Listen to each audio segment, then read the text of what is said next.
Stability of carbon ion with gradual increase in number of alkyl group, यानी कि number of alkyl group बढ़ते जाएंगे तो उसके नतीजे में हमारे पास क्या होगा, स्टेबिलिटी भी क्या होती जाएगी, कम होती जाएगी। जिस तरह ये हमारे पास आ गया, ठीक है। तो यूँ ही हमारे पास अल्काइल ग्रुप की तादाद बढ़ती जा रही है, उसके नतीजे में हमारे पास जो है वो उसकी स्टेबिलिटी भी क्या होती जा रही है, डिक्रीज़ होती जा रही है।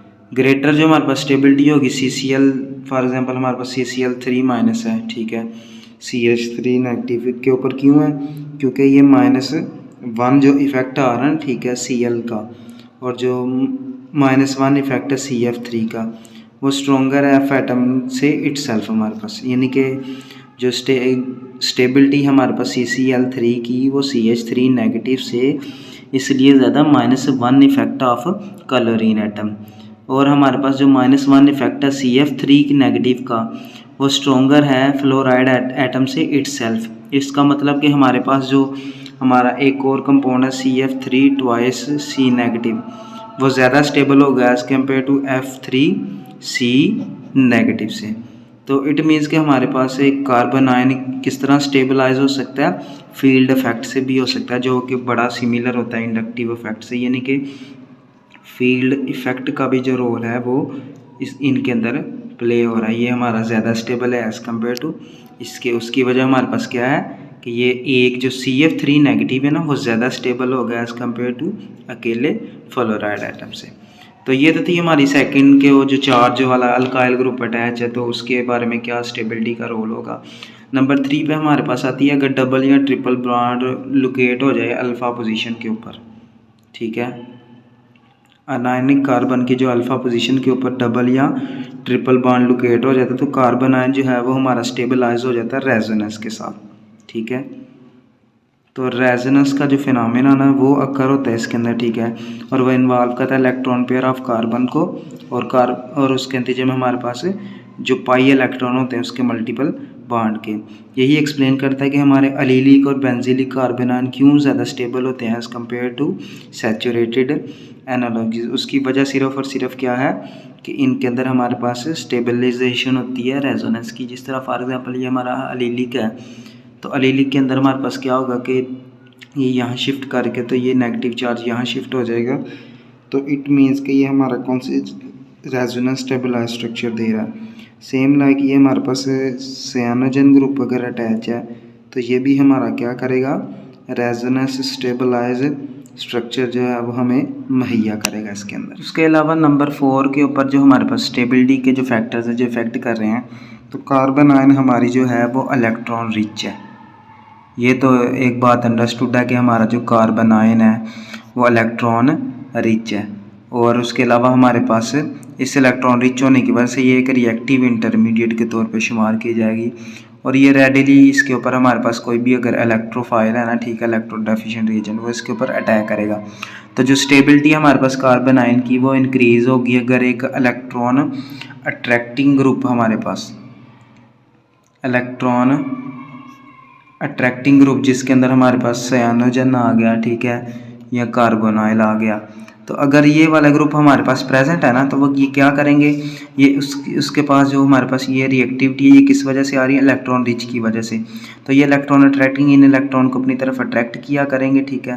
तो इन अट्रैक्शन के नतीजे में इसके ऊपर जो इलेक्ट्रॉन की जो हमारे पास रिचनेस है वो कम हो जाएगी, और ये रिएक्टिव रिचनेस की वजह से जब रिचनेस कम होगी तो ये हमारे पास रिएक्टिव कम होगा। कोई भी चीज़ स्टेबल होने का मतलब है कि बहुत कम रिएक्टिव हो, अगर वो रिएक्टिव है तो वो अनस्टेबल है। तो स्टेबिलिटी हमारे पास इलेक्ट्रॉन अट्रैक्टिंग ग्रुप अटैच है तो वो क्या करेंगे, इंक्रीज करेंगे। हाउएवर इसका उल्ट क्या करेंगे, अगर हमारे पास इलेक्ट्रॉन रिलीजिंग ग्रुप अटैच होंगे, ठीक है, इलेक्ट्रॉन रिलीजिंग ग्रुप हैं, वो क्या करेंगे, स्टेबिलिटी को इंक्रीज कर देंगे, सॉरी डिक्रीज कर देंगे। जबकि हमारे जो इलेक्ट्रॉन विदड्रॉ होंगे अट्रैक्टिंग ग्रुप होंगे वो क्या करेंगे, स्टेबिलिटी को इंक्रीज़ कर देंगे। और ये बात हमने एक्सप्लेन कर दी है कि वो क्यों बढ़ा रहे हैं और ये क्यों कम कर रहे हैं। तो यही हमारा था number 4 point. Number 5th point जो हमारे पास है कि कार्बोकटायंस की तरह कार्बन आयन भी हमारे पास रेजोनेंस से स्टेबल होते हैं, ठीक है, रेजोनेंस का इफेक्ट इनके अंदर अभी पाया जाता है। जो बेंजाइल हमारे पास होता है कार्बन आयन, बेंजाइल कार्बोनाइन, ये ज़्यादा स्टेबल होता है एज़ कम्पेयर टू इथाइल कार्बोनाइन। उसकी वजह क्या है, इसकी स्टेबिलिटी हमारे पास ज़्यादा होती है। उसकी वजह ये इथाइल है, ठीक है। इसकी वजह सिर्फ और सिर्फ जो बेंजीन ग्रुप अटैच है उसके अंदर कौन सा प्रोसेस पाया जाएगा, रेजोनेंस का प्रोसेस पाया जाएगा, ठीक है। CH2 नेगेटिव वो इलेक्ट्रॉन यहाँ देगा, तो इस तरह ये डिफरेंट रेजोनेंस की स्ट्रक्चर्स बनेगी। तो इसके नतीजे में हमारे पास क्या होगा, वो स्टेबल जो है वो प्रोडक्ट होगी, डिलोकलाइजेशन होगी चार्ज की। चले हम कोशिश करते हैं कि जो हमारा बेंजाइल का उसके स्ट्रक्चर को अगर हम ड्रा करते हैं तो कुछ इस तरह बनेगी। ये हमारा आ गया बेंजीन और ये आ गया बेंजाइल हमारे पास। ये इधर देगा, जब डबल बॉन्ड बनेगा तो ये इधर शिफ्ट हो जाएंगे, ठीक है। उसके नतीजे में हमारे पास क्या होगा कि जब ये यहाँ शिफ्ट होंगे तो ये बन गया डबल बॉन्ड, ठीक है। ये बन गया नेगेटिव और ये वैसे का वैसे ही। ये जब यहाँ शिफ्ट होगा तो ये वाला यहाँ पे चला जाएगा, उसके नतीजे में डबल बॉन्ड हमारा जो है वो यहाँ बन जाएगा, ठीक है। नेगेटिव चार्ज यहाँ आ जाएगा और ये CH2 आ जाएगा। देन हम ये हमारे पास जब यहाँ शिफ्ट होगा तो ये चला गया यहाँ, जब यहाँ डबल बॉन्ड बनेगा तो ये वापस चला जाएगा। इट मीन्स कि इस तरह से जो है ना हमारी जो है वो रेजोनेंस स्ट्रक्चर्स जो हैं वो बना करती हैं। इनके अंदर रेजोनेंस स्ट्रक्चर जो है वो डिफरेंट तरह से इस तरह वो कंपोजिट होती हैं, ठीक है। तो इसी तरह का जो है हमारे पास प्रोसेस चलता है। जो कार्बो कैनोनिकल, ये हमारे पास कैनोनिकल फॉर्म है किसकी, जो हमारे पास बेंजाइल कार्बोनाइन शो किया जा रहा है। स्टेबिलिटी का इसका ऑर्डर है वो कुछ इस तरह से है। सबसे ज़्यादा जो स्टेबल होता है वो बेंजाइल है, उससे कम विनाइल है, उससे कम फिनाइल है, उससे कम हमारे पास क्लोरोप्रोपाइल है, उससे कम इथाइल है, उससे कम एन प्रोपाइल, फिर हमारा आइसोब्यूटाइल आ जाता है, फिर नियोपेंटाइल, फिर साइक्लोब्यूटाइल और फिर साइक्लोपेंटाइल आ जाता है।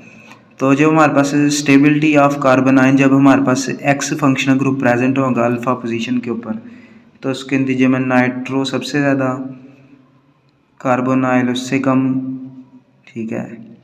ये एस्टर वाला जो है या कार्बोक्सिलिक वाला उससे कम, सल्फर डाइऑक्साइड, फिर CN नेगेटिव ये हमारा उससे कम, फिर हैलोजन्स और फिर हाइड्रोजन, फिर अल्काइल ग्रुप। यानी कि जब हमारे पास कोई भी फंक्शनल ग्रुप जो है वो अल्फ़ा पोजीशन के ऊपर प्रेजेंट होगा तो उसके नतीजे में जो हमारा स्टेबिलिटी का ऑर्डर है वो ये वाला होगा, जबकि सिंपल में हमारा ये वाला स्टेबिलिटी का ऑर्डर होगा, स्टेबिलिटी ऑर्डर ऑफ कार्बोनाइन, ठीक है। तो ये हमारा आज का टॉपिक था। नेक्स्ट वीडियो में हम डिस्कस करेंगे इसकी जनरेशन के बारे में।